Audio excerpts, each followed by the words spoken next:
Aí, ok, Gilberto, pode iniciar, por favor. E quero te agradecer também por ter aceitado, né, é, fazer o estudo hoje, já informando para os colegas aqui presentes que a Elaine teve um contratempo e o Gilberto assumiu o estudo de hoje. Podemos começar. Então, boa noite a todos. Eu agradeço a oportunidade de mais uma vez estar aqui auxiliando e também me auxiliando, relendo e podendo apreender mais algum conhecimento através dos 50 capítulos que nós temos do livro Nosso Lar.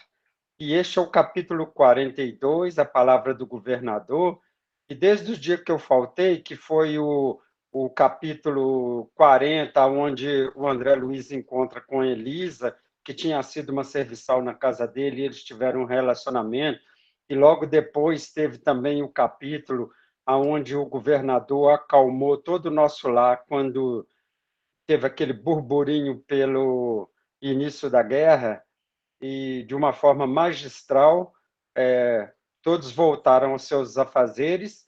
Desta vez, o governador irá fazer uma visita lá ao Ministério da Regeneração.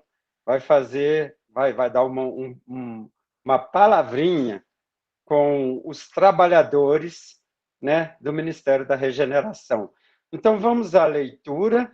Todos podem levantar a mãozinha se tiver alguma observação, alguma coisa a acrescentar, fiquem à vontade para fazer os comentários e que a gente possa oferir o máximo de conhecimento a respeito do plano espiritual e através das lições que estamos recebendo através de André Luiz e da psicografia de Chico Xavier, nesta maravilhosa obra O Nosso Lar. A palavra do governador é o capítulo 42.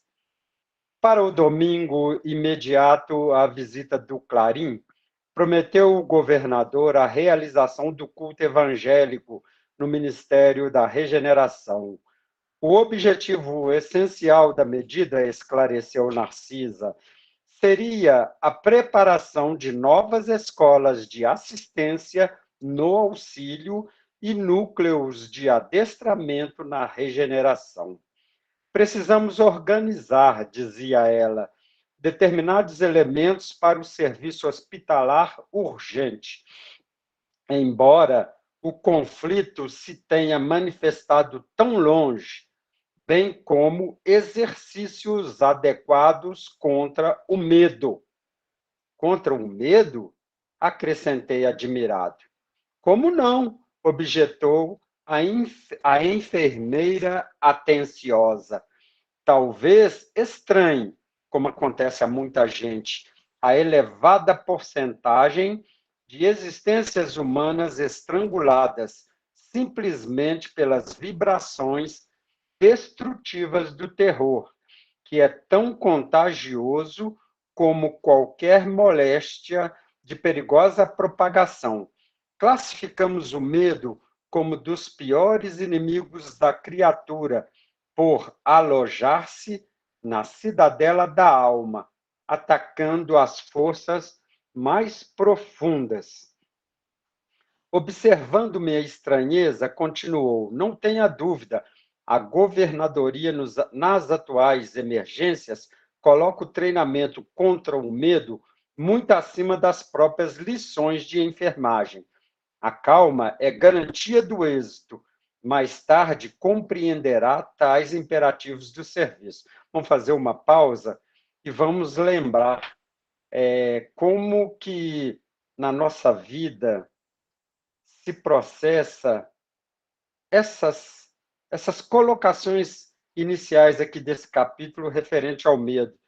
A pessoa com medo, ela deixa de fazer várias coisas em sua vida, deixa de tomar iniciativas, deixa de se manifestar em situações de perigo, deixa de fazer coisas simplesmente porque ela não consegue simplesmente sair do lugar. O medo paralisa qualquer ser, Então, se a gente for lembrar, um dos principais problemas que nos atacam, via de regra, é o medo. Quando se falava em espiritismo, na minha cabeça, quando eu era mais jovem, eu já tremia de medo de pensar que eles poderiam mandar um espírito para poder me atacar ou alguma coisa assim. Eu tinha mais medo de espírito do que de gente viva. Então, só para vocês terem uma ideia, a gente vive com muito medo, as pessoas fazem medo na gente, a nossa criação muitas vezes nos educa através do temor, do medo. Então, vejam bem que tudo isso que vai ser tratado aqui neste capítulo, nós vivenciamos na nossa vida e muitos de nós ainda temos um extremo medo de muita coisa. Medos, muitas vezes, inclusive, infundados. Por exemplo, tem uma coisa que essa noite assim eu acordei de manhã extremamente leve ao relembrar o sonho que eu tive, porque um dos meus maiores medos é de águas profundas ou de aquele mar aberto, ou eu ver aquela coisa verde enorme, profunda. E hoje eu sonhei que estava voando sobre as águas e eu controlava o voo de outra pessoa, apenas segurando nas mãos dela, ela ficava leve e voava comigo. Então, um dos meus medos nesta noite não se manifestou. Para muita gente, às vezes, o medo de dormir e não acordar, o medo de ser repreendido, o medo de errar, o medo de fazer qualquer coisa é paralisante. Então, que a gente possa aproveitar deste capítulo para ver se a gente faz uma análise dos nossos medos e possamos combatê-los. Alguém quer fazer algum comentário, por favor?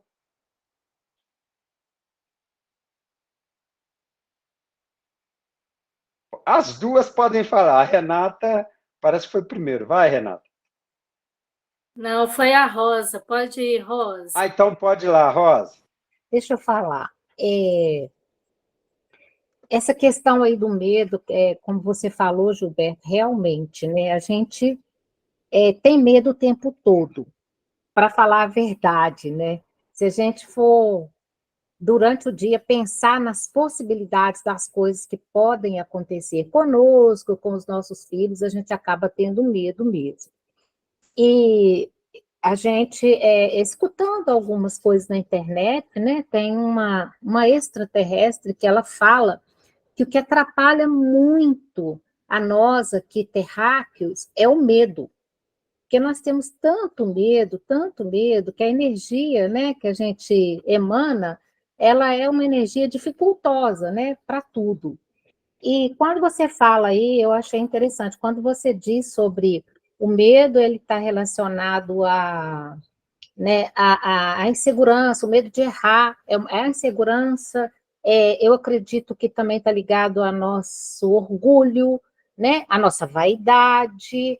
Então, é um bom momento de nós refletirmos sobre isso e por que eu tenho medo? Por que eu tenho medo disso? Por que eu tenho medo daquilo? Né? E a gente está vendo que lá em nosso lar, né, é que a gente sabe, como eu tenho dito, já disse outras vezes, nós estamos aqui achando que lá em nosso lar eles estão muito além de nós. Imagina, né? Imagina então, eles ainda trazem tantas dificuldades, assim como nós aqui. Né? Então, achei isso interessante e acho bom a gente poder parar e refletir. Por que a gente enfrentar os medos? Será que a gente precisa de é, parar e enfrentar? Eu tenho medo disso? Será que isso é para eu ter medo mesmo, né? Até vou te falar de fazer uma oração diante de outras pessoas. Então, assim, isso tudo vai deixando a gente paralisado realmente. Então, vamos aproveitar bastante esse capítulo aqui para a gente poder refletir e trabalhar o nosso autoconhecimento e nosso melhoramento. Obrigado. Renata. Eu queria fazer um comentário a respeito desse parágrafo, que ela diz assim: precisamos organizar determinados elementos para o serviço hospitalar urgente, embora o conflito se tenha manifestado tão longe, bem como exercícios adequados contra o medo, né? Então, aqui ela está falando de duas situações diferentes. Eles estão preparando, eles vão preparar o ambiente, né? O Ministério da Regeneração, as câmaras, para receber os desencarnados, que mesmo estando em outro continente, né, como era a Segunda Guerra estava estourando lá fora, e a gente sabe que nosso lar é uma cidade espiritual que está localizada sobre a cidade do Rio de Janeiro. Mas aí a gente tem que lembrar que o mundo espiritual, o plano espiritual, eles e os benfeitores, os nossos amigos espirituais, eles são colaborativos, né? A espiritualidade é colaborativa umas com as outras. Existe conexão o tempo inteiro dessas outras cidades espirituais, né? Uma coisa que está acontecendo tão distante de nós nessa época, né? Que está sendo relatada, tão distante de nós, e nosso lar, e acredito eu que outras cidades também, porque outras cidades mais para trás, vocês lembram, foram pedir auxílio para nosso lar, né, por causa da eminência da guerra e etc e tal. Então, existe uma colaboração, né, entre o mundo espiritual. Não existe essa mesma conexão direta, umbral e umbral grosso, nós aqui encarnados, né? Mas dos planos espirituais e dos benfeitores espirituais existe uma conexão sem fronteiras. A gente fica imaginando assim, será que é uma cidade que tem que prestar contas igual o nosso município aqui, Belo Horizonte, etc. e tal? As dinâmicas são diferentes. A moeda que se rege é a moeda do amor, né? Da fraternidade. Então, quando eles falam, ela está falando aqui, a gente precisa se organizar, né? Para poder receber essas pessoas, esses espíritos.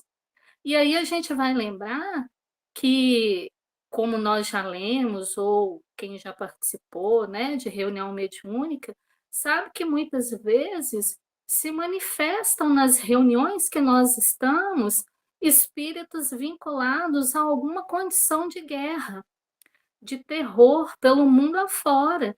E aí a gente fica pensando, mas como é que esse espírito vai cair aqui, gente? Está tão longe do lugar, né, que está acontecendo aquilo, como é que faz? Faz dessa forma, porque o mundo espiritual é colaborativo.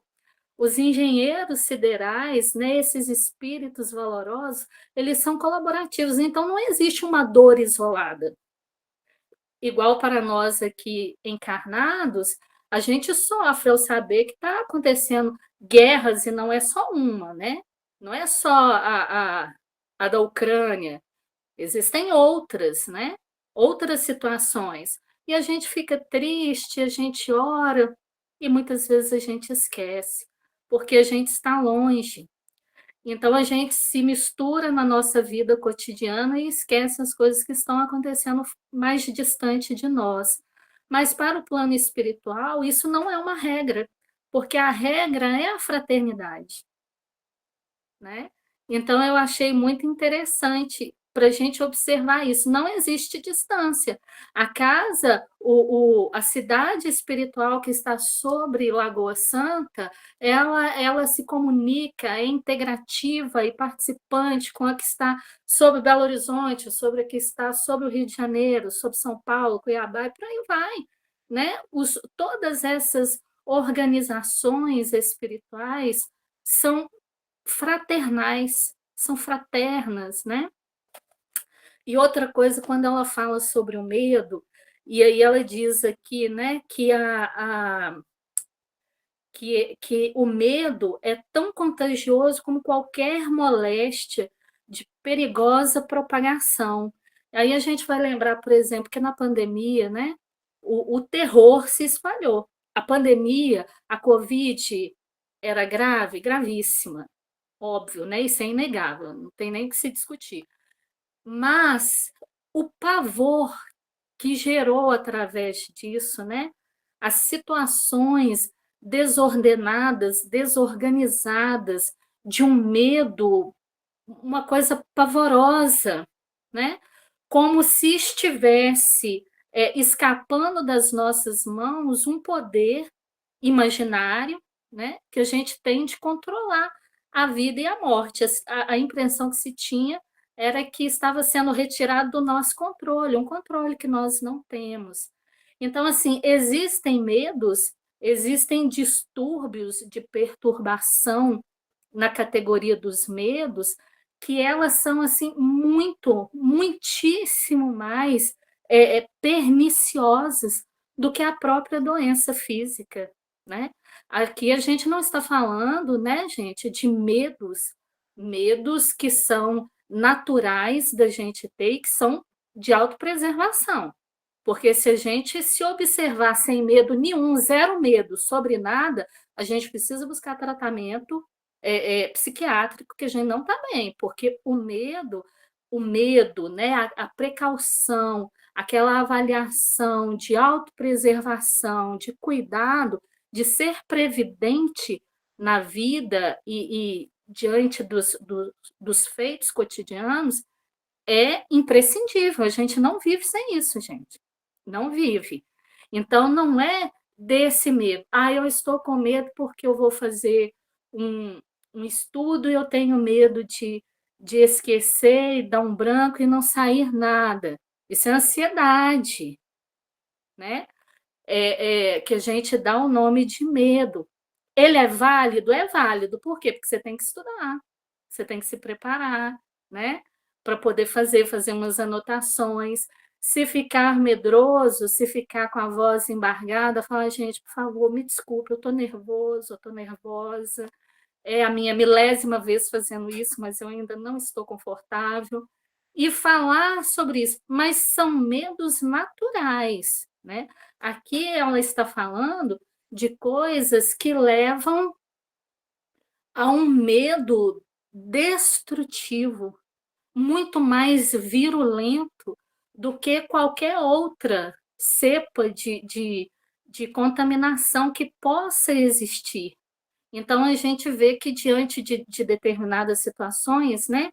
Alguns anos atrás, eu acho que foi em 2000, né? Me ajuda aí que eu não lembro direito, que falaram que o mundo ia acabar em 2000. Não teve um negócio assim, que o mundo ia acabar?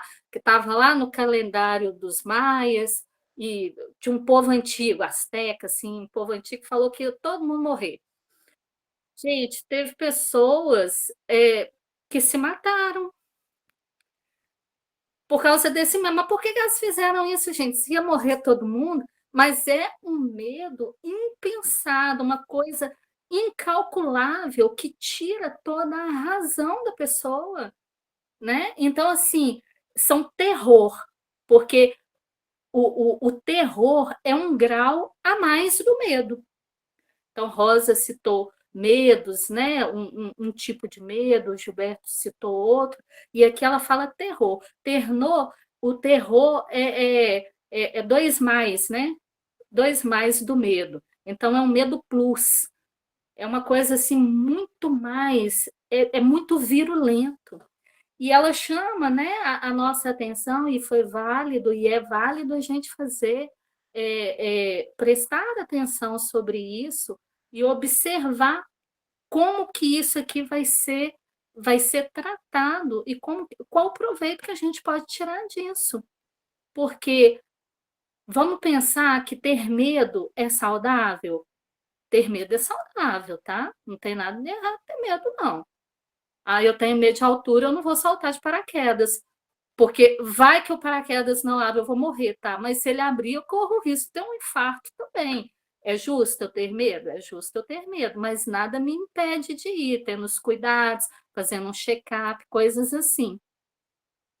Mas aquelas coisas assim, né, impensadas, impensadas, tem coisas que a gente não reflete, né? Tem coisas que a gente não reflete. E a falta de reflexão faz com que a gente se lance tanto pelo terror como pela falta dele. Então, tudo que está nos extremos é perigoso. Obrigada, Gil. Ok. Antes de continuar com a leitura, eu gostaria de lembrar que na Segunda Guerra Mundial morreram 60 milhões. A estimativa foi de 60 milhões de vidas que foram ceifadas. 60 milhões. A guerra começou com a supremacia do exército alemão e, junto com a ideologia alemã, o japonês e mais um outro país que eu não me lembro qual é. E o eixo era Rússia, França, Inglaterra, Estados Unidos, e lembrando o que Renata falou, o Brasil participou também, foi combater, teve lá na Itália, combatendo os alemães lá, e talvez providencialmente, nosso lar e outras colônias já estavam se preparando para receber muitos daqueles que provavelmente seriam inquilinos dessas colônias espirituais e que teriam saído daqui desse lado de cá para a guerra pela proximidade. Talvez, eu estou uma suposição. Então, vamos continuar aqui a leitura. Observando-me a estranheza, continuou. Não tenha dúvida, a governadoria, nas atuais emergências, coloca o treinamento contra o medo muito acima das próprias lições de enfermagem. A calma é garantia do êxito, mais tarde compreenderá traz imperativo de serviço. Eu já tinha lido essa parte, agora vamos continuar. Não encontrei argumento de contestação para retrucar. Na véspera do grande acontecimento, tive a honra de integrar o quadro de cooperadores numerosos no trabalho de limpeza e ornamentação natural do grande salão consagrado ao chefe maior da colônia. Experimentava então ansiedade justa. Ia ver, pela primeira vez, a meu lado, o nobre condutor que merecia a veneração geral. Não me sentia sozinho em semelhante expectativa, porque havia inúmeros companheiros nas minhas condições. Tive a impressão de que toda a vida social do nosso ministério convergiu para o grande salão natural, desde o raiar de domingo, quando verdadeiras caravanas de todos os departamentos regeneradores chegavam ao local. O grande coro do templo da governadoria, aliando-se aos meninos cantores das escolas do esclarecimento, iniciou a festividade com o maravilhoso hino intitulado Sempre Contigo, Senhor Jesus, cantado por 2.000 vozes ao mesmo tempo. Outras melodias de beleza singular encheram a amplidão. O murmúrio doce do vento, canalizado em vagas de perfume, parecia responder às harmonias suaves. Havia permissão geral de ingresso ao enorme recinto verde para todos os servidores da regeneração, porque, conforme o programa estabelecido, o culto evangélico era dedicado especialmente a eles, comparecendo os demais ministérios por numerosas delegações representativas. Né? Pela primeira vez, tive à frente dos olhos alguns cooperadores do Ministério da Elevação e União Divina, que me pareceram vestidos em brilhantes claridades. A festividade excedia a tudo que eu pudesse sonhar em beleza e deslumbramento. Instrumentos musicais de sublime poder vibratório embalavam de melodias a paisagem odorante, significa perfumada. Às 10 horas chegou o governador, acompanhado pelos 12 ministros da regeneração. Já foi dito lá nos capítulos iniciais que cada ministério tinha 12 ministros, e lá na regeneração também tinha 12 ministros. Nunca esquecerei o vulto nobre e imponente daquele ancião de cabelos de neve, que parecia estampar na fisionomia, ao mesmo tempo, a sabedoria do velho e a energia do moço, a ternura do santo e a serenidade do administrador, consciencioso e justo, alto, magro, envergando uma túnica muito alva, olhos penetrantes e maravilhosamente lúcidos. Apoiava-se num bordão, embora caminhasse com aprumo juvenil. Então, assim, essa visita do governador encheu todos de muita ansiedade. Nós vemos que era uma... A gente já viu em capítulo anterior que ele trabalhava incessantemente, ele não parava para nada, ele não precisava dormir, ele não precisava de nada disso. E os ministros, os 12 ministros da regeneração o estavam acompanhando, e que nós tínhamos várias comitivas de outros ministérios convidados a participarem dessa reunião que o governador iria fazer no Ministério da Regeneração para os trabalhadores da regeneração. Então, assim, uma das coisas também que nos mostra, assim, quando a gente vai em algum lugar que foi deslumbrantemente bem preparado, a gente fica extasiado com as luzes, com as figuras, com o palco, com a música, com tudo. Então, lá no nosso lar não era diferente, porém, lá as cores, os sons eram de muito mais pureza e beleza do que nós pudéssemos imaginar de qualquer outra coisa feita aqui nas energias grosseiras que nós vivenciamos reencarnados. Alguém quer fazer algum comentário ou eu posso continuar? Renata. Ô, Gil, e uma coisa que é importante a gente lembrar, né? Que esse ministério, igual o André fala aqui, né? Pela primeira vez tive à frente dos olhos alguns cooperadores do Ministério da Elevação e da União Divina. Então a gente tem que lembrar que esse Ministério da Elevação Divina é um ministério diferente, né? Os espíritos que trabalham lá são espíritos diferentes. Quase todos os espíritos que estão em nosso lar estão lá para refazimento breve e reencarnação. Nosso lar é isso, né? Ela é uma cidade transitória. Os espíritos que chegam lá serão acolhidos, tratados e, em breve tempo, ou não tão breve, reencarnarão. Os da união divina, eles não estão lá para reencarnar na Terra, né?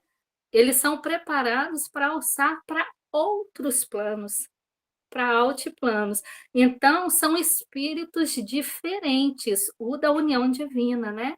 Porque são espíritos de maior elevação moral. Então, eles destoam, né? Dessa classificação de necessidade. E outra coisa que eu achei assim muito interessante, que o André fala aqui, que você já leu, é como o ministro, né, ele descreve ele como que é a personalidade, né? Porque uma coisa assim que muita gente pensa é que ao desencarnar a gente perde a nossa individualidade, as nossas características de personalidade, né? É muito comum as pessoas acharem assim, se lá, por exemplo, no Ministério da União Divina, é todo mundo igual, veste igual, fala igual, ri igual, tem o mesmo tom. Não, não é, cada um é uma individualidade, né? E isso fica claro porque ele, por exemplo, descreve como que ele é fisicamente e que ele carrega com ele como é que chama? Um estilo É, é, próprio, um pensamento próprio, um jeito próprio. exatamente. Ele tem uma personalidade diferente, né? Além, não só o físico, que a gente sabe que fisicamente todos os espíritos são diferentes mesmo, mas e aí ele descreve, né, o olhar penetrante, lúcido, né? Ele demonstrava, assim, estampava na fisionomia Serenidade. serenidade, né? E energia, que são coisas assim que a gente acha que não cabe na mesma pessoa, né? Ser sereno e ter energia, ser enérgico, né? Ser sensato com as coisas. A gente acha que ou tem que ser só uma coisa, ou tem que ser só outra. E aí a gente vai vendo que são as faces da personalidade, a personalidade das pessoas. E aí a gente vai lembrar que lá atrás, né, a gente já viu que que o ministro, eu já ia falar nós como se eu estivesse em nosso lar, que o ministro, ele e a veneranda são os únicos espíritos, né, que estão em nosso lar a trabalho, que já conseguiram visitar o Cristo na esfera de trabalho do Cristo.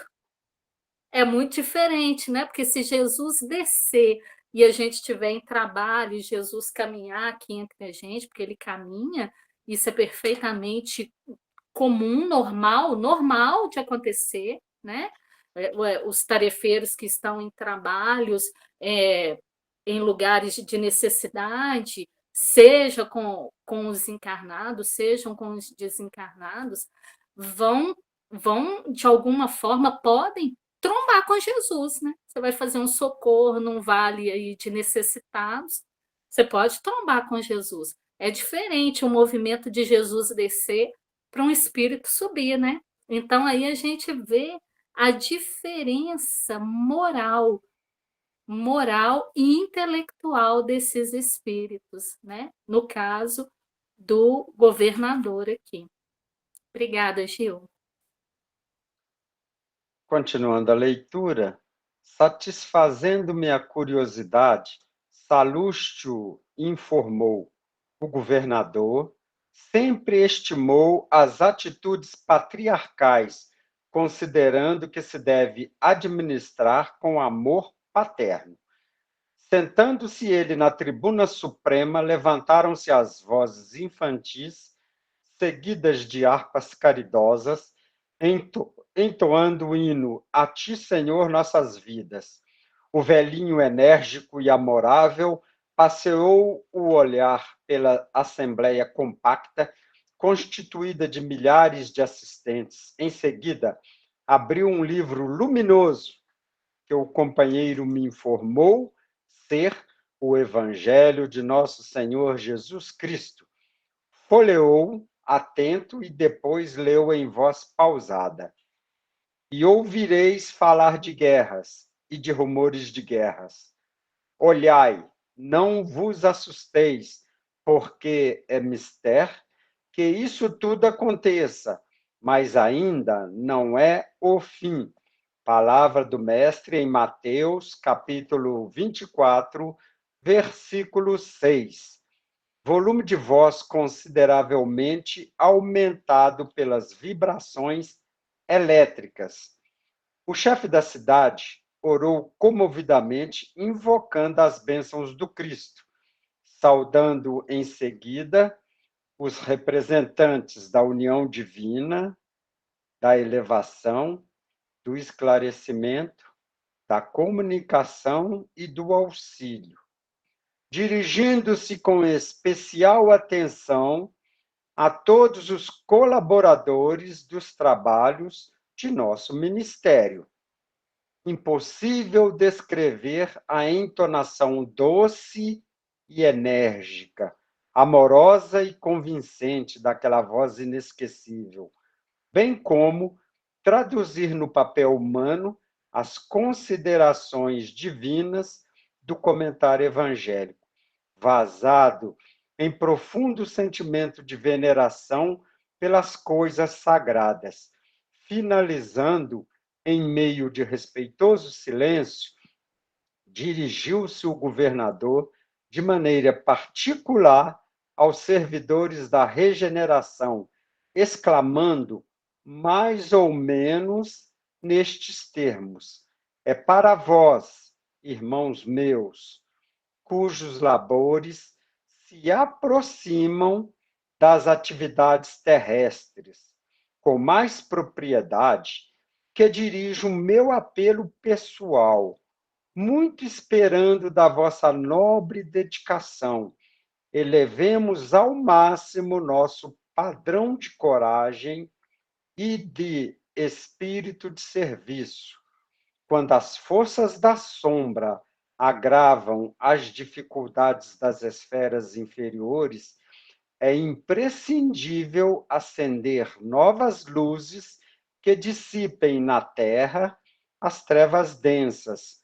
Consagrei o culto de hoje a todos os servidores deste ministério, votando-lhes de modo particular a confiança do meu coração.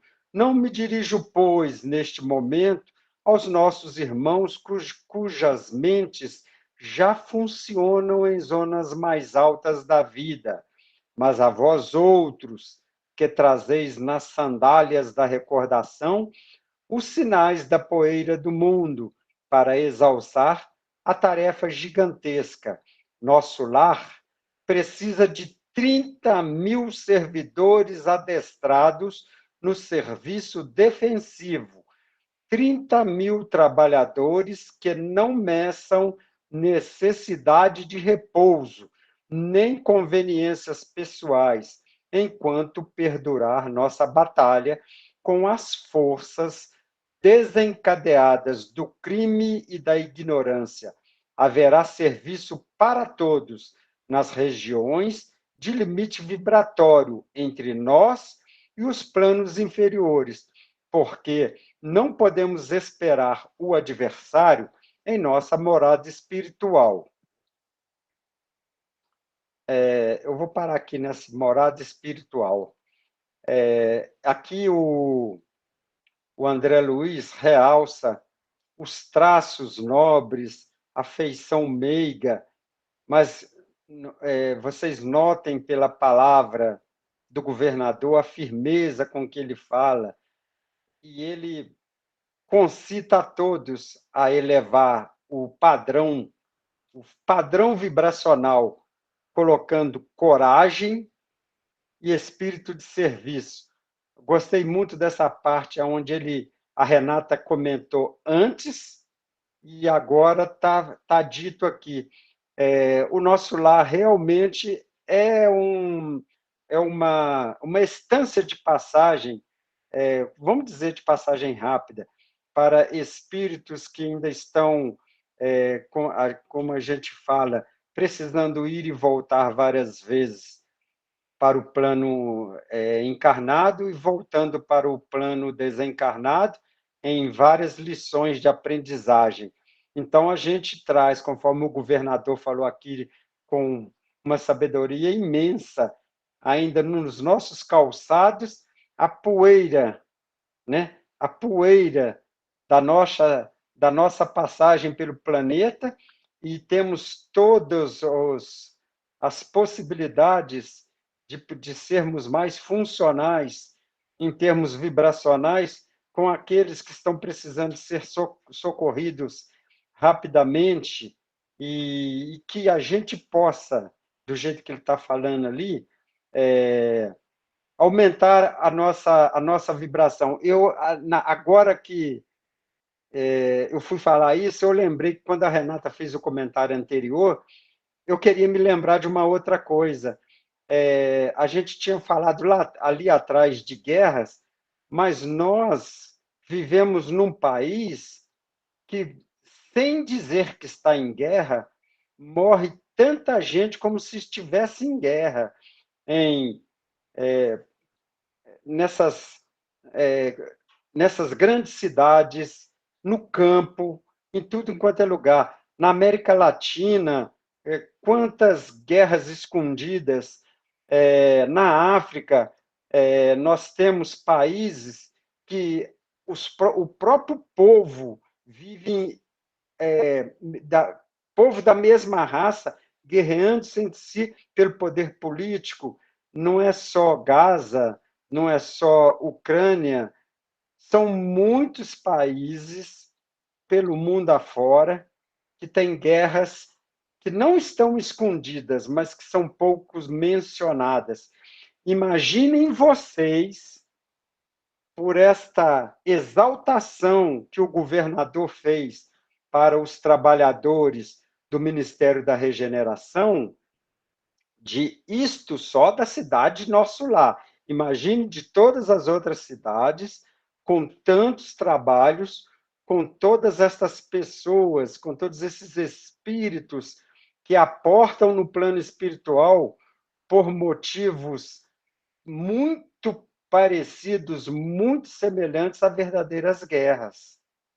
Muitas vezes, muitas vinganças, e são muitas pessoas ao mesmo tempo desencarnando, indo cheio de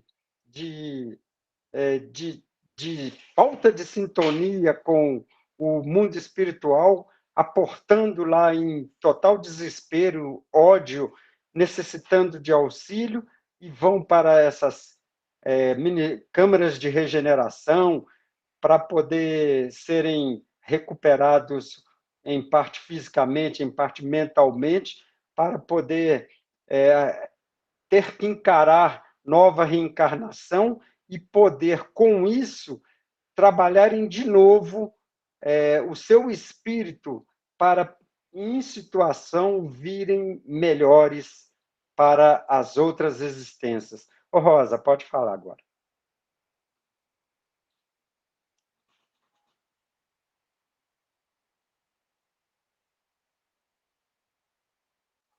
Rosa, está sem som. Desculpa. Pensando nisso aí, nessa última colocação sua, né, que quantos irmãos chegam, não só através dessas guerras, mas de outras situações, né? A gente pensa o papel que nós temos também diante dessas situações, porque a gente sabe que quando tem grandes hecatombes, né? Como foi aquela vez, eu me lembro aquele avião que caiu com aqueles jogadores, o quanto aquilo foi colocado na mídia e recolocado, e quando tem um tsunami, quando tem algo alguma tragédia, né? O quanto que a espiritualidade trabalha, né? O quanto que a espiritualidade se movimenta para atender esses irmãos. E nós, muitas vezes, ficamos vendo e vibrando naquela condição ruim, naquela tristeza. Naquela época dos jogadores, eu fiquei pensando muito. Todo mundo chorando por aqueles jogadores, até que eles foram trazidos para serem velados naquele estádio. Então, eu fiquei pensando muito assim, esses espíritos, eles precisam ser até tratados de uma forma diferente, para eles não sentirem, eles não têm nem condição de sentir a vibração, a nossa vibração.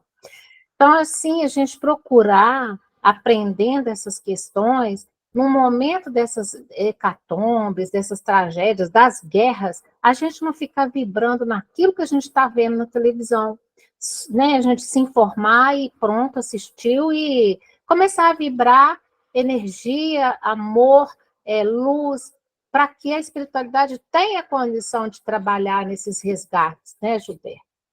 É um trabalho muito grande mesmo que a espiritualidade tem e que nós podemos colaborar, né? Ô, Rosa, foi bom você ter dito isto. Eu vou fazer uma referência aqui. Em 2020, eu fiz uma cirurgia cardíaca e eu cometi o maior erro da minha vida. Além de estarmos na epidemia da Covid, eu ficava o dia inteiro de cama, porque eu não, para poder eu ser movimentado, a minha esposa tinha que vir, tinha que me ajudar a levantar, e eu ficava assistindo a Globo News o dia todo.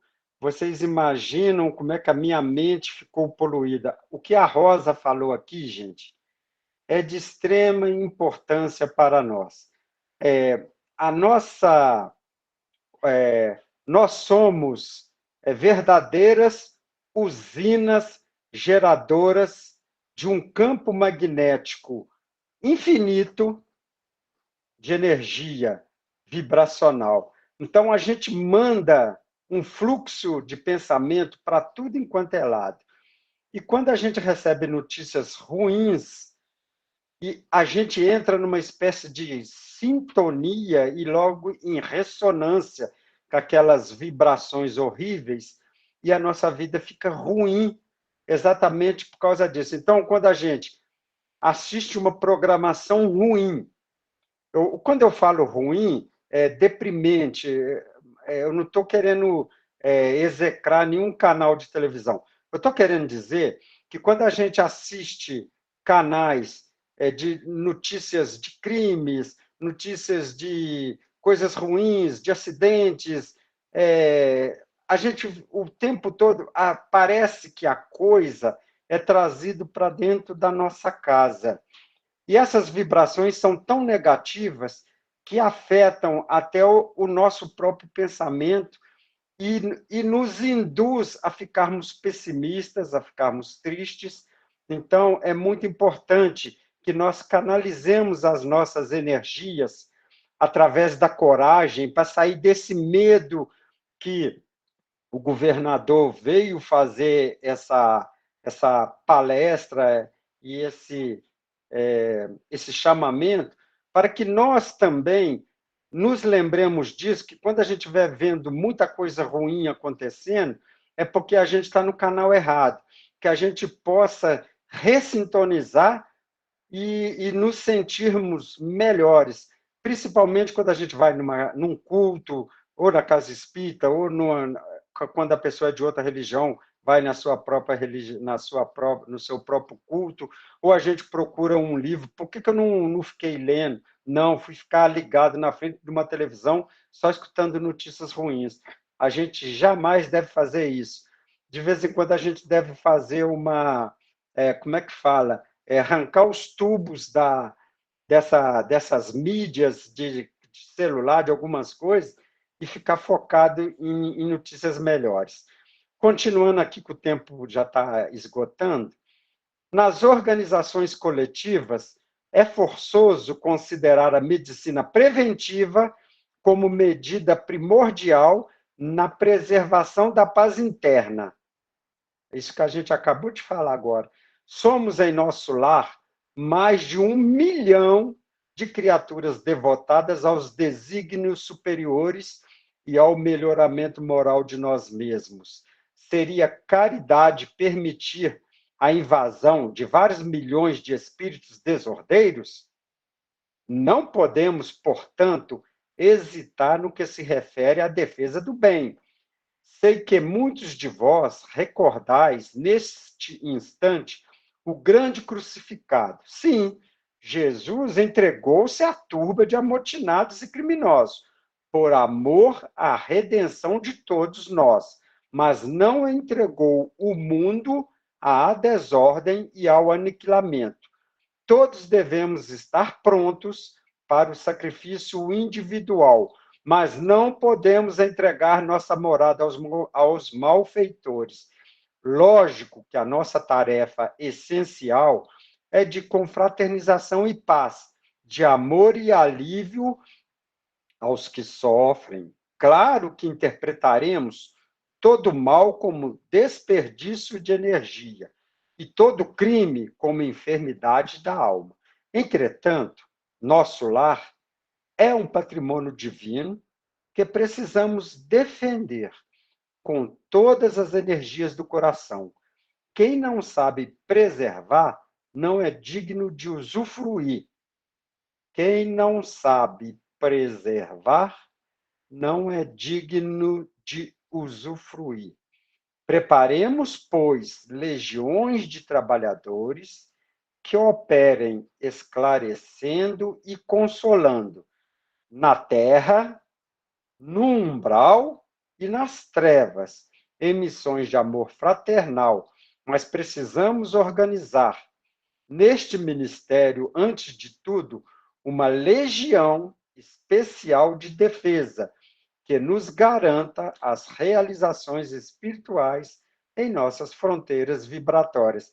Então, nosso lar ia precisar ser defendido, porque ia haver legiões de espíritos que estariam naquela sintonia do que estava acontecendo na Terra, tentando também desarmonizar lá.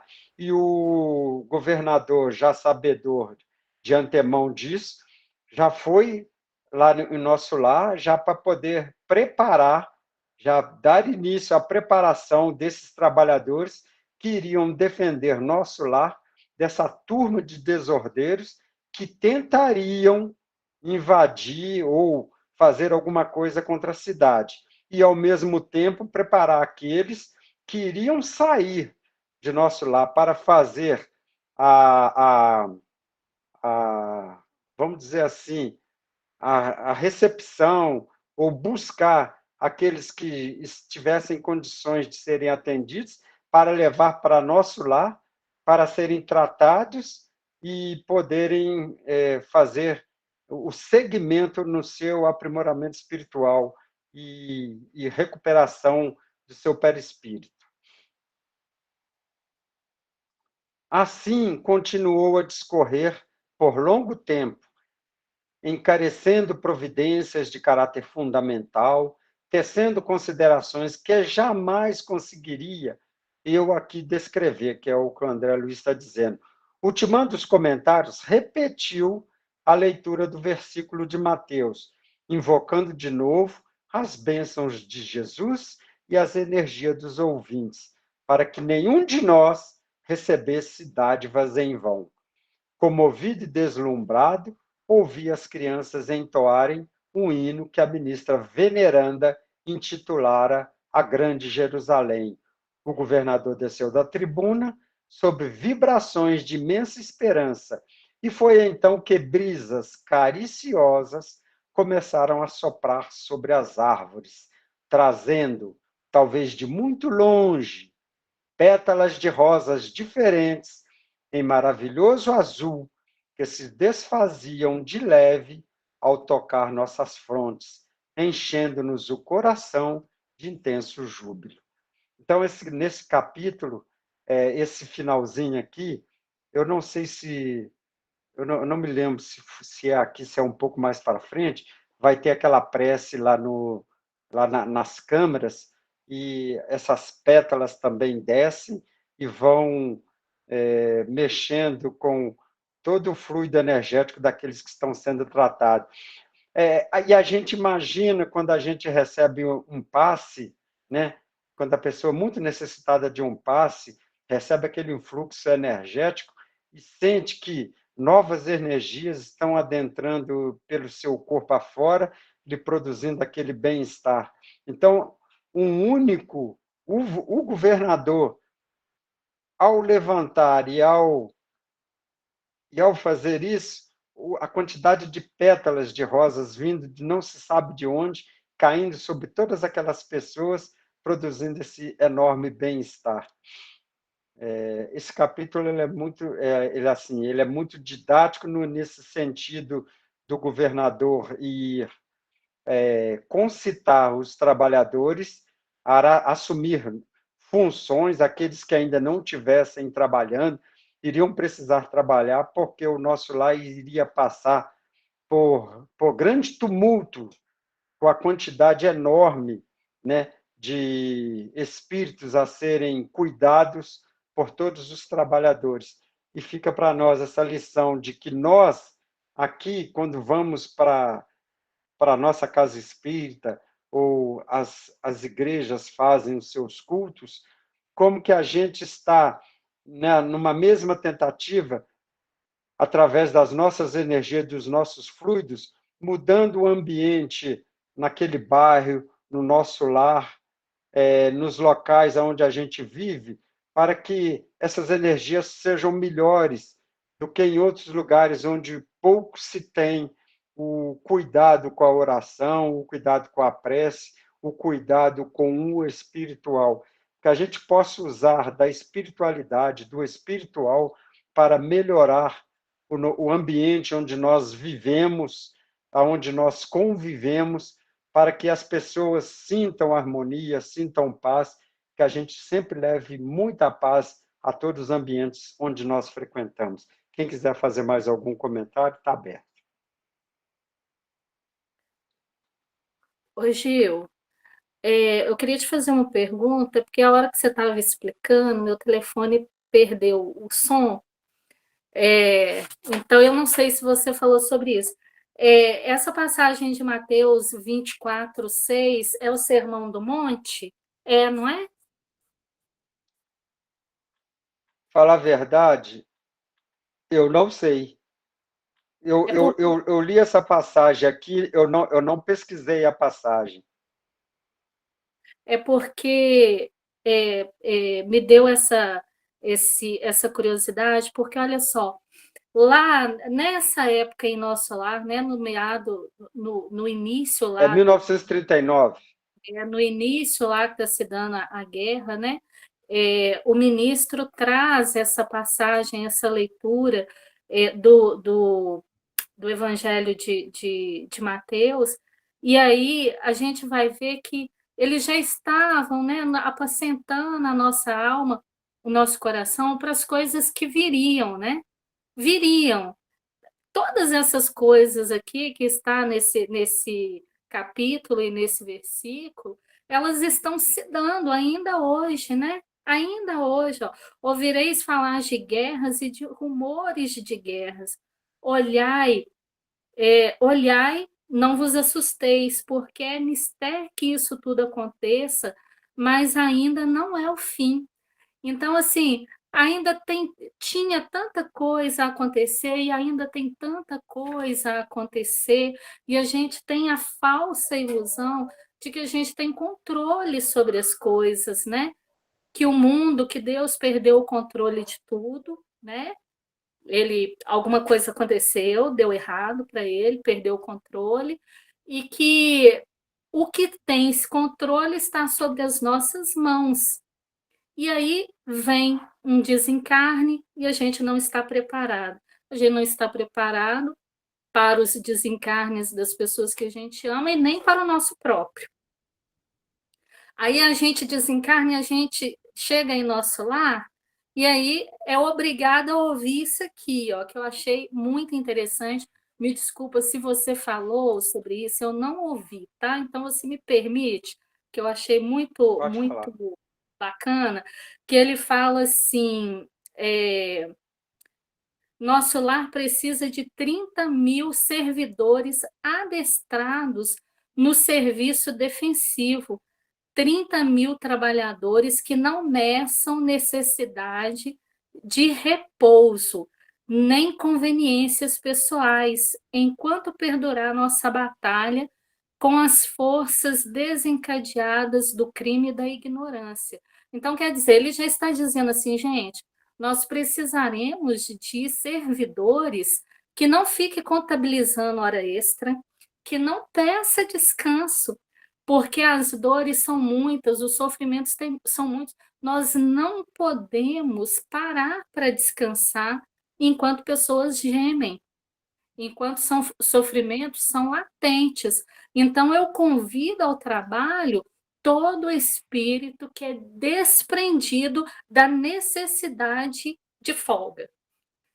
Eu achei, eu achei isso ótimo, eu achei isso ótimo, porque isso mostra para gente que nós não temos o controle de absolutamente nada, nem da vida, A gente tem controle sobre as nossas ações, sobre as nossas escolhas. O resultado nós não temos.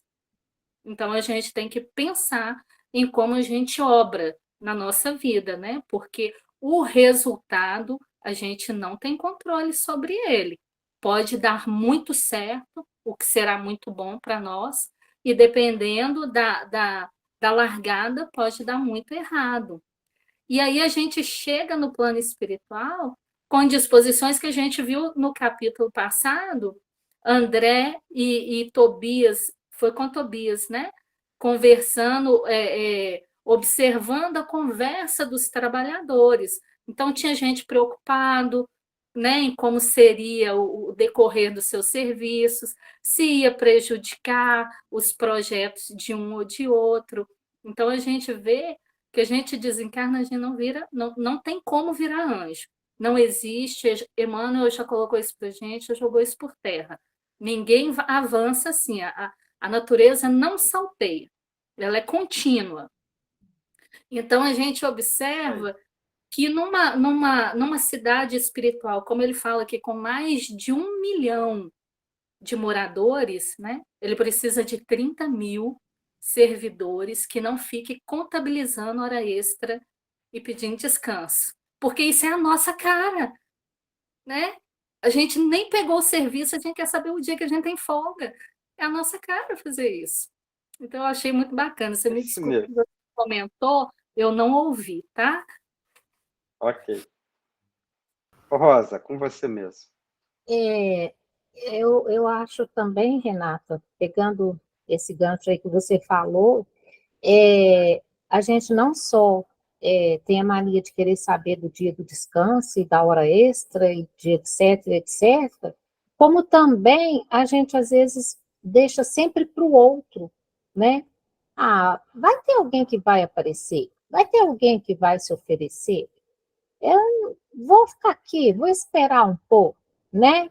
Então, assim, a necessidade da gente se colocar no trabalho, porque depois do desencarne, gente, não tem aquele descansar. Vamos nos conscientizar que nós vamos trabalhar, trabalhar, trabalhar e trabalhar, né? E eu acho também que o que ficou para mim muito é que a gente precisa tentar, né, pelo menos tentar, né, que nós estamos assim, vamos adquirindo na tentativa, né, para depois tornar natural e a gente ainda está muito embaixo ainda, né, mas vamos tentando manter mesmo a calma, a fé, né? E entender que se está ocorrendo, se está acontecendo, não é porque Deus perdeu o controle. Ele está no controle, né? E vamos ser daquele outro time, vamos passar para o outro time, o time que sabe que Deus está no controle, e vamos contagiar as pessoas com isso, porque a grande maioria, nosso mundo não tem jeito mais não, tem que morrer todo mundo para começar de novo, o ser humano é péssimo, é o lado negativo, né? Então, assim, vamos arregaçar as mangas, contribuir com as nossas orações nestas situações que nós não podemos estar lá, né, amparando fisicamente, e acreditar, ter fé de que nada foge do controle do Criador, né? Eu quero aqui agradecer imensamente ao Gilberto, foi excelente, né, o estudo de hoje, e comunicar a todos que a Elaine se comprometeu a fazer o próximo. Então, na próxima semana será ela. Tá bom? Gilberto, você quer fazer a prece para a gente de encerramento, por favor? A gente agradece a Deus pelo dom da vida, pela oportunidade desta existência no presente momento, da oportunidade de ter conhecido a doutrina espírita, ter chegado até a SEBEM, poder fazer alguma coisinha a mais, tanto por mim, pelo nosso conhecimento, pelo conhecimento de outras pessoas, que a gente possa, além de simplesmente tentar ensinar, tentar aprender através da modificação do nosso comportamento, principalmente do meu, claro, a ser melhor no lugar do verbo, a ação, para que realmente, através das atitudes, através do bom pensamento, através da disponibilidade, através de estar sempre preparado para o trabalho, possamos modificar essa nossa vontade de esperar e aguardar, e, ao invés, trabalhar e ser melhor, sempre, hoje e todo dia. Agradecemos a Bezerra de Menezes pela assistência espiritual através de todos os seus trabalhadores na Casa Espírita SEBEM, que a gente possa continuar com esse trabalho maravilhoso, que com certeza nos modifica muito e nos leva sempre a um aprimoramento das nossas vidas. Assim seja. Que assim seja. Obrigado a todos. Boa noite, gente. Obrigada, boa noite.